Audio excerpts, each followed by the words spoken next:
Bismillahirrahmanirrahim. Assalamualaikum warahmatullahi wabarakatuh. Nah, perkenalkan saya Wahyu Susanto dari kelompok 6. Pada kesempatan kali ini saya akan menyampaikan presentasi tentang tugas kami di materi cloud computing. Kelompok 6 terdiri dari saya sendiri, Wahyu Susanto, kemudian Dwi Iswanto, Rio Febrial Syarif, Rifki Fadilah, Ilyas Adi Nugroho, dan terakhir Muhammad Aldo Ferisko. Baik, lanjut saja. Pertama adalah pengertian dari cloud computing. Menurut Gartner, cloud computing adalah sebuah cara komputasi ketika layanan berbasis TI yang mudah dikembangkan dan lentur disediakan sebagai sebuah layanan untuk pelanggan menggunakan teknologi internet. Menurut sebuah makalah tahun 2008 yang dipublikasikan oleh IEEE, Internet Computing atau Cloud Computing merupakan suatu paradigma di mana suatu informasi secara permanen tersimpan di server atau internet dan tersimpan secara sementara di komputer pengguna, termasuk di dalamnya adalah desktop, komputer tablet, notebook, sensor-sensor, dan lain-lain. Syarat layanan cloud. Yang pertama adalah layanan bersifat on-demand, yaitu pengguna dapat berlangganan hanya yang dia butuhkan saja dan membayar hanya untuk yang mereka gunakan saja. Kemudian syarat yang kedua, yaitu layanan bersifat elastis atau scalable, di mana pengguna bisa menambah atau mengurangi jenis dan kapasitas layanan yang dia inginkan kapan saja dan sistem selalu bisa mengakomodasi perubahan tersebut. Syarat yang ketiga, layanan sepenuhnya dikelola oleh penyedia atau provider, karena yang dibutuhkan oleh pengguna hanya komputer personal atau notebook ditambah koneksi internet. Kemudian yang keempat, sumber daya terkelompok. Maksudnya adalah penyedia layanan cloud memberikan layanan melalui sumber daya yang dikelompokkan di satu atau berbagai lokasi data center yang terdiri dari sejumlah server dengan mekanisme multi-tenant. Nah, syarat yang kelima, akses pita lebar. Maksudnya adalah layanan yang terhubung melalui jaringan pita lebar, terutama dapat diakses secara memadai melalui jaringan internet. Syarat selanjutnya, layanan yang terukur.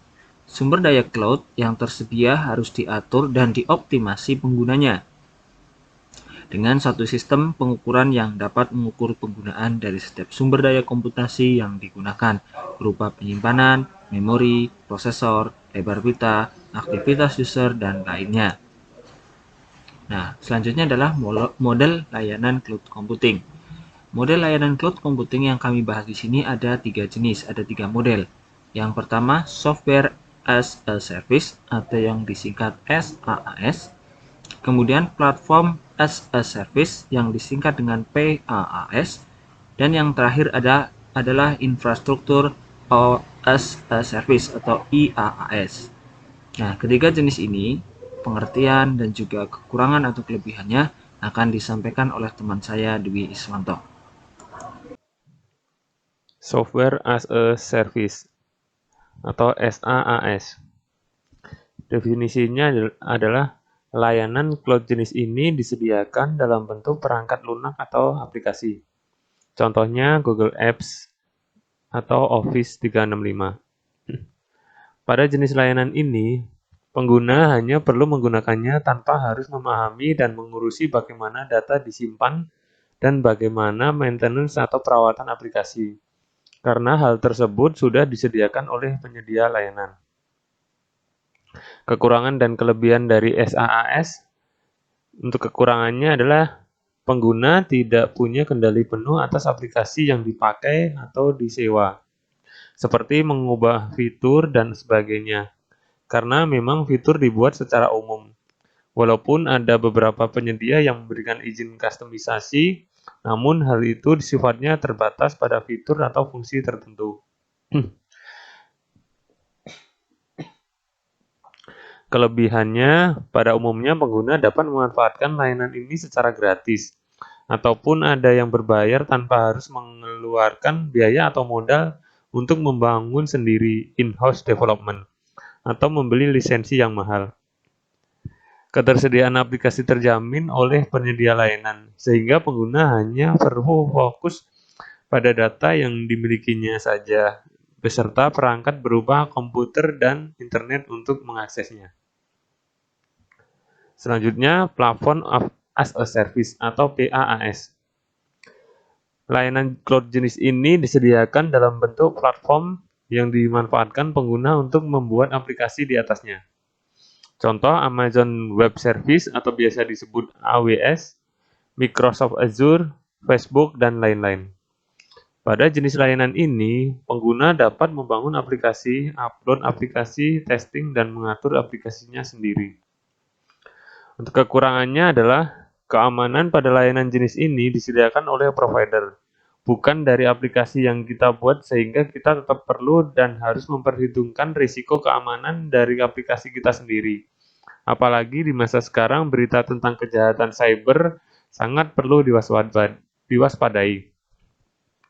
Untuk kelebihannya adalah pengguna dapat membuat aplikasinya sendiri dengan banyak fitur yang sudah tersedia seperti keamanan platform, operating system, sistem database, web server, dan framework aplikasi sehingga pengguna dapat lebih fokus pada pengembangan aplikasi miliknya sendiri. Fitur yang paling ditawarkan oleh provider PaaS adalah skalabilitas yang tinggi.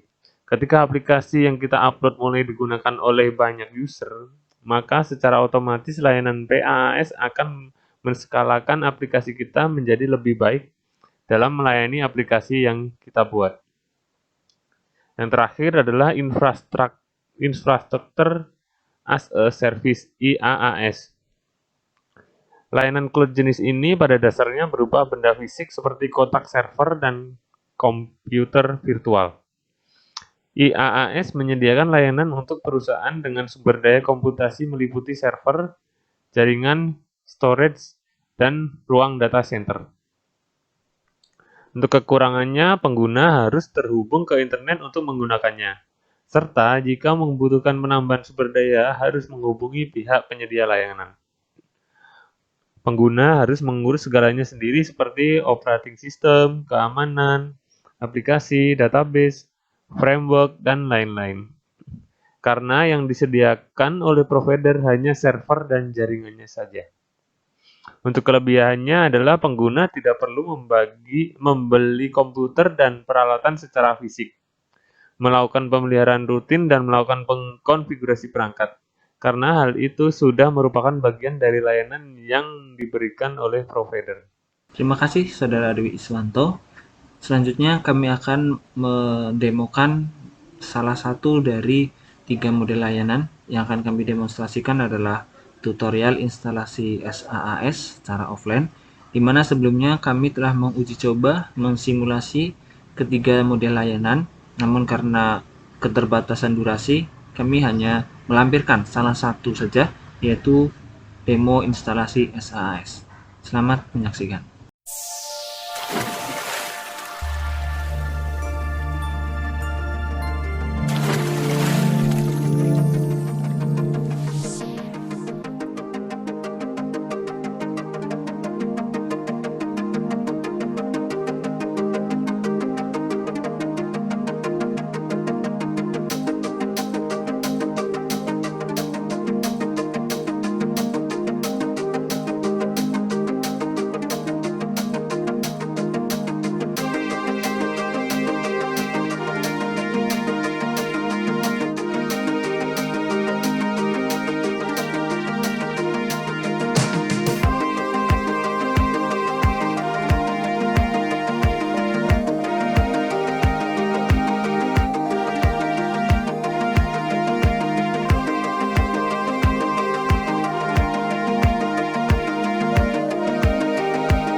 Demikian presentasi dari kami.